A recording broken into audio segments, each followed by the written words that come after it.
Sydney Altfield. Welcome to the Opening Up podcast. We try to have a monthly conversation about things that are important in the world of education, Jewish education, the Jewish world.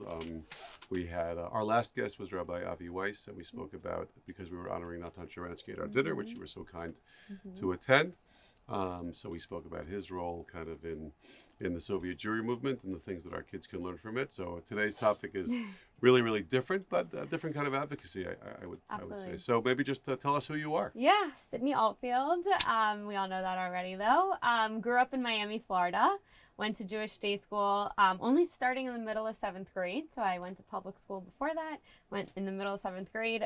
Everyone asks, why did you switch in the middle of the year? I honestly don't know the answer. I don't think my parents even know the answer. They just woke up one day and was like, we need to send our kids to Jewish day school. And it obviously changed the trajectory of my life.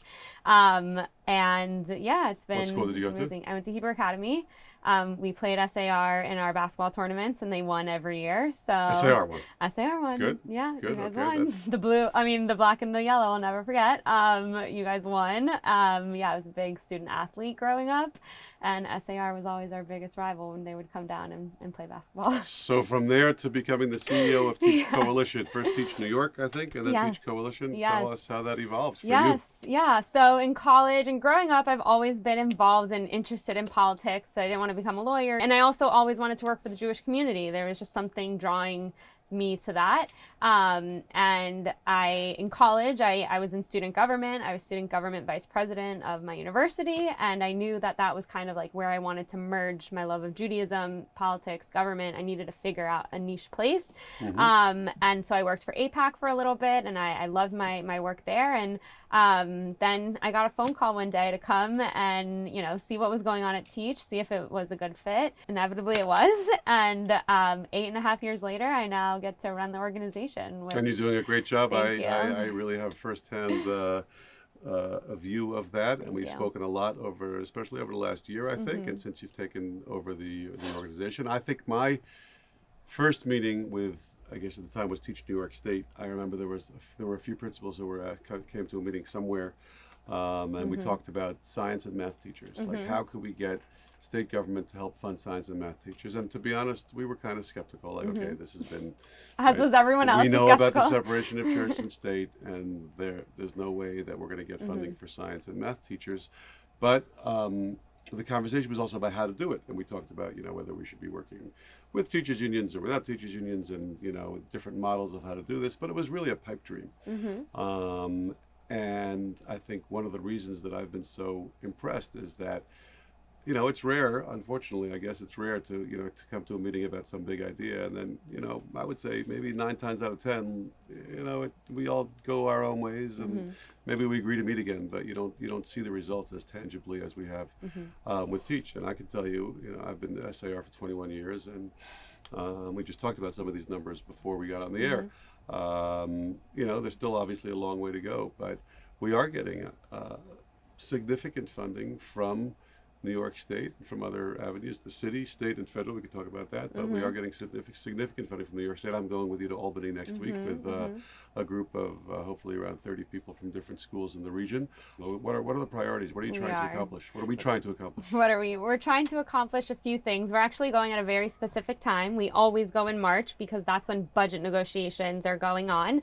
Everyone asks, do you have to go at this time? Can you go at a different time? But no, March is the best time to go because that's when they're in the thick of budget negotiations. So how does the budget in New York work? The governor puts out her budget, the Senate puts out their budget, the Assembly puts out their budget, and then they all sit in a room and negotiate. So you really have to have friends on every side of the coin, and you need to make sure that they're hearing it from the community, they're hearing it from other politicians, that these are the most important things. So we go to Albany to show our support, to tell them what we need, what we want, and advocate. We can only do so much as an organization. They want to hear from the community. They want to hear from their constituents. They want to see you taking the effort to come up to Albany And yeah, it's an amazing experience. And that's how Teach really was started. It was started by a group of people saying, what if we just asked for things? What would happen if we asked for money for our schools? And they got something out of it. So we keep going up every single year to ask, and we've been successful. So what are the different buckets? I mean, I know, there's some terms that I'll use, but you'll help us out. There's what we call CAP, a mandated services, been going on for a long time, and then there's some of the new buckets, including STEM that we talked about. Do you feel like these are different categories, or how could you explain to all of our listeners what the categories are? Absolutely. I think it's really important to also understand, we live in a democratic blue state, and something of funding non-public school education is not the first thing that comes to mind when people think of priorities for a blue state. So we've been really strategic in making sure that politicians in New York understand that this funding that we're asking for is going to benefit the students that live in their district, that live in their state, and will inevitably enter into the workforce. So how do we make that happen is our STEM program. We want to make sure that the next future generations of people going into the workforce in New York have the tools necessary to succeed. And so the state has granted and wanted to invest in education and STEM education, not just on the public school side, but on the non-public school side. And it's really been amazing to see these different pockets of funding that can, that Democrats love and understand and feel the need to support, they're supporting. And so, yeah, there's different buckets. There's CAP, like you said, mandated services, you're a school, you take attendance, there's mandates from the state that you have to do. So we're fulfilling the mandate of the state to do attendance, and we're being paid for that service. So exactly. So the state's saying, we're mandating this, and we're going to pay you for that time and for what happens because it's mandated by the state. And that's been going on for quite some time. For quite some time. There's always some issues with some programs of this and that, and that's also what I say. We're the lobbyists of the schools. The schools say, "Oh, I haven't gotten my money yet." We'll go in. We'll figure it out. When do they need to get their money? And we're really here working for the parents, for the schools, and making sure that everything available to them is given to them. Now, so CAP mandated services, and what I understand is that the question really is really about what the number is. So it's been a long time the state has already agreed to pay, but you could fund at X level or Y level. So that has gone up significantly over the last 10 years. Yes, and I would say one of the biggest things that really put Teach on the map at the very beginning, before we got STEM passed, before anything, was that they were not funding it enough in the past. So, schools were applying, but they were only getting partial of what they were applying for. And in the state statute, it says that they have to pay you for these mandated services. So I don't think anyone has ever heard of the government repaying you back what you're owed. Usually it's just a one and done. But no, we lobbied and we said, you owe us this money. And they repaid millions and millions and millions of dollars to the schools. And it was because we had a voice. We had a voice in Albany working for these schools, working for the families. And we built a movement of them needing to listen to us, wanting to listen to us, and inevitably giving us what we asked for. So you talked about democratic states and Democrats. I grew up. My father, Olav Shalom, came from Europe and taught me and taught his congregants and the people around him a real appreciation for this country. And one of the things that he actually felt strongly about was the separation of church and state. And I remember, and this goes back a while already, but he felt like it was problematic to get the state entangled with your schools, or for he knows what it was like in Europe when the state was entangled with religion. And I think he warmed up to a little bit also. I don't want to, and he's certainly not here now. I think he'd probably be proud of everything I'm involved with, but that's a little biased. But tell me what the counter argument to that is and how that's developed over the years. Of course, that's the foundation of the country in which we live in, and we're not looking to change that. But there's STEM, there's arts, there's music, there's social studies, English, there's non-religious We're not asking education. Them to teach We're not asking them to teach for Tanakh, for Chumash, for anything like that. But when public funds are given out to certain areas, you can't restrict on religion. That's religious discrimination in itself. You can't. That's that's in the Constitution. So no, we're very careful in the way in which we pass legislation to make sure that it's compliant. But there's no issue here because we're not asking the government to pay for such studies. Okay. So let's talk about STEM, because this has been, and we'll talk about some new interesting things coming up as we go on. But so STEM started. What was the first year of STEM funding? $5 million. A little How many years pilot ago? program. 2017 was the first year that it passed. $5 million for how many students are we talking about? 400,000 non-public students. Well, that's K through 12, and the program starts at third grade, so around there. But basically 400,000 non-public school students in New York State, of which That's how 14% many are of the students. population. Students in our community? Roughly? Roughly? I would say a third of that. 33, yeah. About a third of the non-public school students are Yeah. going to Jewish schools. And Yes. then what else do you have? You have other private Catholic schools, community schools, schools, Catholic schools. non-denominational. You have Islamic schools, Greek Orthodox. Okay. I would say 80% though are religious-based non-public schools. Okay, $5 million, which has grown to 85.5 this year. this year. Well, we're waiting for the final budget negotiations. I mean, I guess. So for last year? budget, 85.5. We're advocating this year for full funding of the program. Full funding means that every dollar that's applied for, it's able to fund. Right now it's prorated. There's not enough money in the pot, so they take what is applied for and they prorate it. If it was full funding, it would be at $130 million. So we go up to Albany and we ask for big things, and we'll land So it's somewhere growing. good. And I know I could say for SAR, I think we were approaching $1 million of funding for STEM. That's science and math teachers primarily, and there's a whole calculus about how that works. And of course, as you kind of alluded to, it's a reimbursement based on also how many people apply. So if more schools know about it and more schools apply, Sure. and more teachers are qualified, which is also part of what Teach has done. I think you've helped some of our teachers and some teachers in other places have the proper. They might be Yeah. excellent teachers, but don't technically have the qualifications that are required for this reimbursement. So you've also helped people get those qualifications, which Yeah. is first of all investing in those teachers, which is great, and it's also investing in the schools. Absolutely. And, Teach really wants to see everything and wants to help in all areas of this. We advocate, we have lobbyists, we go to Albany, we bring the community, we do the grassroots, but there's a whole piece of the puzzle of, okay, now that the laws are passed, how do I get this money and how does this happen? Who's going to help me figure this out? So we have an entire group or entire staff of people that's working directly with the schools to fill out the grants, to make sure they're getting all the money, to make sure that nothing's left on the table. So we really, from soup to nuts, start to finish, we make sure that everything. Obviously, a lot of paperwork, a happening. lot of A lot of bureaucracy. paperwork. That's just the way it works, right? Yeah, but when you create the programs like STEM, you create the applications, you create everything. So we're really the experts in it. Okay. Because it was our program, our baby, and we're really excited that it's grown. It's one of the fastest growing programs in New York State in the state budget, and it's amazing. And now New Jersey has its own version of New York's of STEM funding. It's a little different, but it's still there. It's modeled off of this program. And Teach Coalition works in how many states? 7. 5 Democratic, 2 Republican. New York, New Jersey. New York, New Jersey, Pennsylvania, Maryland, California, Nevada, and Florida. Got it. Okay, so you found places where, I guess either it's ripe for success, or there are a lot of Jewish students. Both. Or It's we cover 90% of the Jewish day school population in those 7 states. Yeah. Any other states coming up, or not a lot of release? Those As of right now, no. Okay. We're very, very focused on this federal scholarship program, which I'm sure we'll talk about. And then we'll see what happens. The door's not closed; it's cracked, I would say. Okay, well, there's certainly a lot to do in those. Yeah. So last year, I guess it was March, we're in Albany. We met with the governor. That was the last meeting.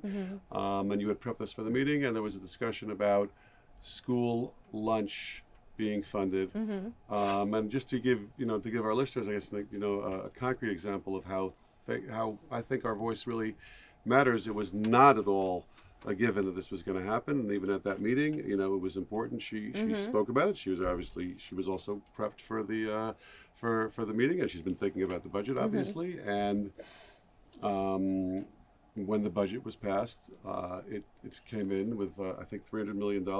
It was hovering around there. And I will say we worked very, very closely with the main Healthy School Meals advocates. And at the very beginning of our conversations with them, the non-public school community was not on their radar. So they were obviously very focused on public schools, public school districts. What does that look like for them? And I said, there's a whole group of people that some schools in non-public schools, are eligible for free and reduced lunch already. What are we doing about them? So we really brought our voice for the non-public school community to the table, and they've been included ever since. Okay, that's great. And this has been something we're on a learning curve. I was just talking to Sydney about this before, because it's just a few months old for us. And when you do get funding from the government for your food, you obviously have to follow the rules of of how that food is served, making sure the kids are eating healthy, which is obviously a goal of ours anyway. But just making sure that we do it correctly. How many schools are doing this now, roughly? Do you know? I don't know. I It's a know it's a good lot. question. It's a lot. It's the first year of the program, but I would say more schools than you would think. And I do know that because it happened very fast this year, we have a lot of inquiries for starting next year. So it'll tick up. And in this year's budget, the governor is asking for more money in the program to expand it for more schools. And normally, if something is already in, so we assume that's going to stay in. The question is at what level. So it's not like we should worry. I mean, we could worry, but always worry. Never, ever, ever. Number always one rule worry. in politics: never keep your guard up, no matter what. It is very difficult for programs that are successful to take things away, unless you do bad things and they don't like you. But that's not the case that we're in.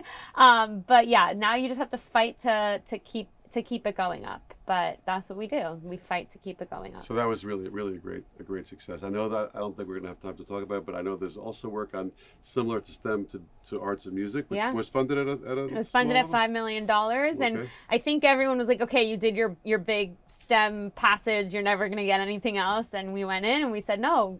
Fund art and music." And we're very good. I probably shouldn't give away all of our secrets, but we're very good at reading what is trending and what's going on. And STEM at the time was very high and important, and people were talking about it. And then at the time when we passed art and music, there was a lot of talk of mental health, and we tied it in of how art and music really helps kids with their creativity and their mental health and this and that. And so we got that passed as well. Before we talk about the federal bill, I want to ask a question that you might turn right back on me, which if you do, we'll figure that out. But, tuition, school's expensive, and it's still expensive. And even if it's, as we talked about before, maybe 2 to 4% of a school's budget, but in raw numbers, those are significant numbers, and those have grown over the years. But and I'll include SIR in this. I don't know of many schools that lower their tuition from one year to the next. So you're getting more outside funding. Tuition is still a challenge for our parents. How do we explain that? There was actually a study from NISHMA a few years ago asking about issues in the Jewish community, and they surveyed modern Orthodox, conservative, Reform, all the spectrums, and the number one issue across all of them was tuition affordability, Jewish day school affordability. But it was very, very low on the list when it came to, well, what do you philanthropically, what do you give? And it was, all these other organizations that, granted are very important, but why didn't that match up? I think, and that was actually done before October 7th. I think, and I've always said, the continuity of the Jewish people lies within Jewish education, even before October 7th, although now it's become the tagline of post October 7th, it's granted, it should be. But I think people never knew that there was something that they could do about it. Now that people are recognizing that there's something they can do about it, things are moving quicker. But I do think that with inflation going up, and I know SAR is very generous in putting this in their tuition letters, inflation goes up 8%, we're raising it 2% because of this extra pillow that we have, cushion that we have. But no, it's not going down. We're working with schools to make sure that it stays at levels that are manageable. But there's still things in the works that we're trying to ensure keep going into schools and getting better. Your schools are getting better. Your schools are getting more STEM money. Your schools are getting better teachers without it really exponentially changing your tuition. And there's new things on the horizon that we're still working to push, but it is a huge, huge issue in the community, and it's nothing to take lightly, and we're going to keep working at it until it happens. Very fair. And I think that number one, it has allowed the rate of increase to be, I don't want to say reasonable, because again, the tuition is a very, very big burden for anybody within our community, for many people within our community. But if the rate of increase is 3% or 2% instead of 5%, which it might have been otherwise, Mm-hmm. with health insurance going up significantly, with the fact that teachers, to attract quality teachers, you need to be able to pay them in Absolutely. competitive rates. And, so it's not that it's all dollar for dollar going right back to our families, but it is being invested in the Absolutely. system. I think it's everyone's job, the community, to work together with the school, to work as a unified front, to make sure that obviously every dollar is spent efficiently, etc. But I do think it's something that whenever we're asked by you, or we think about it on our own to put out these great success letters, we recognize that doesn't always translate into the fact that, or that often doesn't translate into the fact that this is an easy thing. The commitment to put your kids through Jewish day school is a big commitment, and is a big burden. I think I call it an investment because I think you are investing in your kids' future, and I think we believe in this. But that certainly doesn't make it easy. But Absolutely. I would say that without this support, it would be much more challenging. It would be much more challenging to attract quality. It would be much more challenging to keep the paces, the rates of increase, as you say, manageable. Yeah. If they are. I will say the return on investment in leveraging government dollars is we have about a Teach NYS has about a $3 million budget, and they are able to turn that into $500 million coming out of the state. So you do the math, you tell me if it's worth it, and it's Right. worth it. It's that money is going up and up and up without having to pull so many resources from the community. There's so many amazing organizations that are, making grants and giving and fundraising and foundations and this, but that's inevitably coming from the community. So Right. this whole bucket of money of leveraging government dollars that is entitled to us, it's a no-brainer to go after it. I will say that I've told you this, and I've told it to your predecessor that what we pay to support your work through the school community is really something that we feel really, really happy to pay, because it is completely an investment that's been worth it every single year, including this year with what we talked about a minute ago with lunch. I mean, there's nothing to talk about Absolutely. in terms of the value. Who are the other allies? I mean, it's not just the Jewish schools. No, Right here. yeah. Let's talk about the allies, the partners. We've built an incredible interfaith coalition. Like I said earlier, 80% of the non-public schools are faith-based schools. So really, the majority of people going to non-public schools are going for the same reasons. Most likely, and in Judaism, we know that to be true, it's a non-negotiable. We're going to send our kids to Jewish day school, whether we have to scrape the bottom of the barrel in our own families, or if the school needs to raise extra money for scholarships. Kids are going to go to Jewish day school. So we're very, very happy and proud to be working with the Catholic Conference, the Islamic School Association, and having a unified voice and showing them that this is important to the communities of all faiths, because this is the cornerstone of our communities.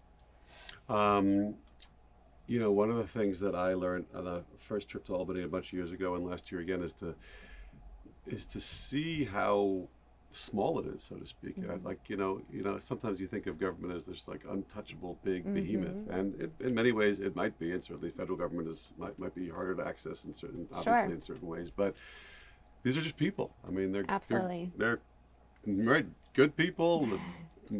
Good. Hopefully, they should all be good people, but they're representatives. They're our representatives, and they actually are, in a I think in a good way, accountable to us, to the voters, to their constituents. But they have to obviously know that we exist. And I think that one thing that I've learned from you and from your organization is the importance of building these relationships. These are people who live in Albany half the time, and they live in their districts half the time. And you can actually have them over at your home, and they can talk about their priorities, and they can learn your priorities, and you can develop relationships with people. And hopefully this is not just transactional. I think that's important to say. I think that I've also learned just about the importance of connecting and knowing about the issues in our broader community, and that it is a two-way street. But we've gotten to know. I would say you have to know who your state assembly person is. Absolutely. You have to know who your state senator is. You have to know who your city council members are. And I don't think that everybody knows. Could you talk about that a little bit in terms of what you want wherever they live, all of our listeners to be aware of? It's interesting. 90% of education funding comes from the states. So people think, the federal government has all the money. That's where all the action is. if you're talking about education money and, your potholes and this and that, really it's coming from the states, and in your state assembly, your state senators, they really hold most of the cards. And like you said, they're very approachable and they're very easy to access. And they want to meet you. They want to know about, what you're doing and what's important to their constituents and their communities, because they're beholden to you. I would also say that my very first few days, my first few years at Teach, I was constantly meeting new assembly members and senators and bringing them to the schools to see firsthand. And the amount of times an assembly member and a senator said, this is the first time I've been to a Jewish day school and this is not what I thought it was. And I was just like, oh my gosh, look, like this is what it is. And they had just no idea of what was going on behind these doors. They see things that they read and that they hear and that they see. And when they come and they see it's a vibrant community and an amazing education, they want to continue to invest in that. They want to continue to support that. So really bridging the gap of community and politicians is the core of what we do and why we're so successful at it. Because the politicians they like me, like I hope so, but they don't want to hear from me. They want to hear from you. They want to hear from your parents. They want to hear from the kids. It's really about them feeling that this is important to the community and saying, I want to help my community, and this is it. We had an example last week. There was a bill in city council. So this is local city government, not state government, but it was an important bill about school safety and shul safety, and our city council member, was in touch with me and was in touch with us and said, can we have students and can we have teachers or principals come testify and join the city council hearing? And again, just knowing that there's this kind of two-way relationship there where it's just important for them to know you and for you to know them, and also frankly the civics lesson that these kids get. They missed a day of school, but they testified at city council. For sure. And actually, the members were really impressed and were really moved by what they had to say. And again, I think on many levels. And what would you suggest that schools who are just learning about this? We used to do big trips to Albany. I wish we could go back and do it. We used to bring 1,000 kids. Snow would get in the way, and it wasn't always the easiest thing to handle. But we still have done a few one-off trips with schools when they want to go to Albany. They call us and they say, can you put together a day? We're putting together a day for a school next week. But it's so accessible. It's a 2.5-hour drive. It's not far. And the kids, I think at the end of the day, they love it. They want to go meet the people. The Capitol building itself is gorgeous. If you're a Harry Potter fan, I feel it's very Hogwarts-esque. It's really beautiful. But yeah, I would say really teach your kids at a very young age, your students at a very young age, the importance of civic engagement, of voting, of becoming friendly with your politicians, asking for things, calling up their offices, telling them what you feel, sending action alerts. It's really important that that's instilled within us at a very young age and our kids, because we don't want to wake up when it's too late, and we want to be able to continue this momentum that we have within the Jewish community in being active in the political process. Okay, let's talk about what might be the most important thing that we haven't spoken about yet. So, federal government, federal bill that's already passed. It's already passed. That should, hopefully will impact all of our schools, but we're going to talk about its impact on New York. Absolutely. Tell us about this bill. So there was a bill that was passed in July and in the federal government, and it is a tax credit scholarship program, a federal tax credit scholarship program. Not a tax deduction. Not a tax deduction, a one-for-one tax credit. So instead of paying the government your federal taxes, you can siphon off $1,700 and send it to a scholarship granting organization. So it costs the taxpayer? Nothing. Because either they're giving that money to the IRS, to the government, or they give it to an SGO. That's what a tax credit is. So, Correct. So as long as people trust and understand that it works, it's going to be a lot of education. The taxpayer is zero. Correct. And then and you give that $1,700 to your school or to a scholarship granting organization. So what's that? It's a 501c3 organization that will be created in states, nationally, whatever pans out to be. But it is essentially, and they exist already. There's scholarship granting organizations for state programs in Florida. There's scholarship granting organizations. Just on the state level, Pennsylvania we talked about, right? Yeah. There's in Nevada. But now this is a federal program. This is a federal program. to get into the nitty gritty of the rules, you have to have a separate SGO. So new SGOs will be popping up. But it's a scholarship granting organization. It's a 501c3. They collect all the $1,700 from all that they can.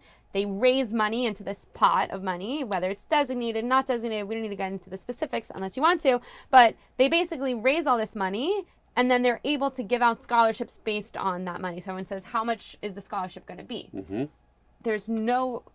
That's up to the SGO to figure out. The government isn't saying you, like in Florida, you only get $8,000. Right. Here, it's just you get to fundraise the tax credits. As long as you so on the revenue side, I think we understand $1,700 per person or per family per. We're waiting for the regulations. Unclear. Okay. Let's call it $1,700 per person. Fine, $1,700 a person that can go into the SGO from any taxpayer in the country, not even in the state. Correct. Okay, we'll talk about what that means in a second, but anybody in the country can give once a year $1,700 at no cost to them to go to this big pot. Can they designate it to a particular school? Yes, they cannot designate it to a student, but they can designate it to a school. Okay, so that's on the revenue side. So so just do the simple math. If we get 1,000 people to do that, that's $1.7 million. That's right. Okay, got it right. $1.7 million. And then it goes up from there. And theoretically, it's really just a question of getting people's attention to do it. But again, at no cost to them. Now on the other side of it, getting right now is who gets this? Correct. Who's everybody's eligible to get this money? So you can it's give it to everybody? 300 if your income is 300% above the median income of the area of your county. Where you live or where your school is? Good question. We're waiting for the regulations on that. Well, and see, it's very good that teachers at the table. So we sit on advisory boards in the federal government that give recommendations to the IRS for this program. And we brought this up, and it's very specific to our community. We have people who live in New York, travel from who send their kids to schools in New Jersey and vice versa, live in New York, send their kids. So where is the student located? Is the student located in New Jersey or is the student located in New York? And we missed the caveat that every governor has to opt into the program. So if the New York governor opts in, but New Jersey doesn't, can the New Jersey student who goes to school in New York receive the scholarship? Right. So we're going to get to our argument with the governor in a second. Yes. But what you just said was that, okay, depending on whether it's where you live or where the school is, but in that general area, let's say 300% of the median income, which basically means that it's going to impact a lot of people who are already on financial aid or on scholarship from our schools, and some who might not even be on financial aid but will still qualify for this. And once they qualify, then you're saying the amount that they get is not going to be mandated by the system, is going to be mandated by the SGO, new 501c3 based on how much they can raise. That they have, that they're able to raise. So our listeners can get a sense of how big this could potentially be. And now let's talk about what we're going to speak to the governor about next week. So this is not a vote of the Assembly. It's not a vote of the Senate. It's one person's decision. But there will be pressure on that person. Of course, on both sides. On both sides of this decision. So how's it look in the country now? Because this is a federal program. So I'm pretty sure if I'm correct, all Republican governors have opted into the program. Okay. One Democratic governor, Jared Polis, out of Colorado, has opted into the program. There have been some Democratic governors that have in the past said that they will not be opting in, and a few as of just very recently have kind of walked back their statements and have said, we're going to wait for the regulations and then we'll give you a deciding answer. All of the Democratic governors in which we work with, the 5 blue states that we work in, New York, New Jersey, California, Maryland, and Pennsylvania, we have great relationships with all of these governors. I think, when Teach was starting out the very beginning, it was skeptical of everything's in the federal government. Why do you need such good state relations? And look at where we are today. You need the governor. So we're in a very good spot in all of our states because we've been doing this work for a very long time. And governors want to wait to see what the regulations look like, which we do not hold against them. So this is all new. I mean, in it's all new in to government everyone. terms, for Exactly. sure. They want to see. I tell them frankly, I'm like, I agree. You don't want to play a game unless you see the rules of the game, so you want to see what you're playing, which makes sense. But we are really, really working to educate the governors and the people that surround them and their important decision makers of why this program is so, as Jared Polis in Colorado says, a no-brainer for them to opt into. It does not cost the state anything. It is all federal dollars. And we are obviously looking at it as on a lens for our Jewish day schools, our non-public schools, but public school students can take money scholarships for this. But where does it go for? For tutoring and stuff? So like tutoring, after school care, uniforms, electronics, special needs services. They can also get from the same pot of federal tax credit money. Correct.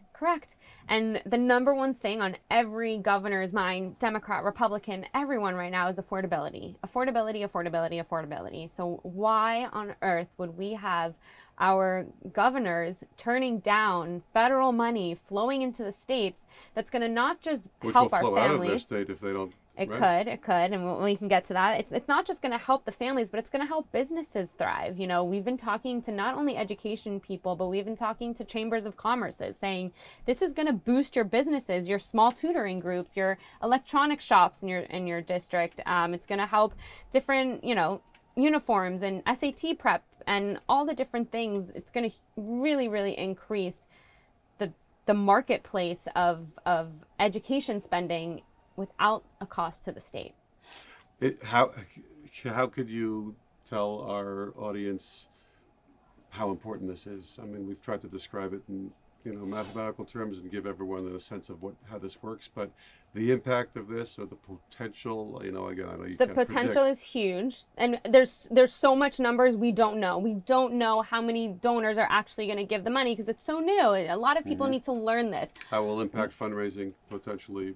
We don't know how much it will impact. We don't know exactly how many taxpayers there are, and we don't know if it's 3,400 or 1,700. So there's a lot of unknowns. But what we do know is that it is going to be a massive program once it is moving along in the right direction, in the sense that, the first year it's going to be figuring it out and getting people to buy into it and understand it. But once it's going, this is something that the Jewish community has been asking for a very long time, especially in blue states where, I said that the 7 states that we operate in are 90% of the Jewish day school population. Those 5 blue states are 85% of the Jewish day school population. So you're talking about blue states that necessarily would have never had a tax credit program or a voucher program or anything for school choice. Now there's an opportunity for these states to take part in something that is not touching their budgets, because that's always their fear is money going is taking away from the state. It's something that we never thought would be possible in a blue state that's actually possible now. And it's not only going to help Jewish day school students, it's going to help, Jewish day school students across the country in affording education, and maybe now having Jewish education as a thought that, okay, now that I can afford it, maybe I can go. So we're going to have to make this, the governor's obviously heard about it already, but we're going to make this argument to the governor next week, and hopefully by the end of the day, it'll be a no-brainer for her too. Yeah. But it's going to be obviously a heavy lift, and we're going to Absolutely do our best to get there. When we say it's the number one issue in our community, we need to express that to her, that this is the answer to that. Okay. Anything that we missed? Anything else on our agenda for next week that I think we covered. I think the we big covered ones, everything. the big buckets. Yeah, Okay. yeah. It's And amazing to anything have else? partners. I will say, if I could say one last thing, the work that we do is only as strong and as good as our partners. And when we have partners like SAR and you and your parents and your community, it really makes the work just that much easier for us and better. And it's really a grassroots community movement. So. Well, again, on behalf of all of our parents and our school committee, we want to say thank you to you and to all the people that work at Teach to make this happen. And I hopefully, this conversation will just be one of the things that will allow more people that don't yet know enough about the work that you do, the important work that you do for all of us, just to become known. So hopefully we'll have a great trip to Albany next week. Yep. All the listeners will be coming next We have a few more time. spots left. Not too many, but a couple of spots left. to join this lobbying mission. It's a one-day mission where we get there at Tuesday night and we're gone by Wednesday late afternoon. Yeah. And make sure you have a full day of work Tuesday. You'll come up Tuesday night for dinner, and we'll get you home before dinner on Wednesday night. Okay, if this gets out before then, maybe we'll get a couple more people to join. Thank you very much for all that you do and Thank for spending you. time with us today. Of course.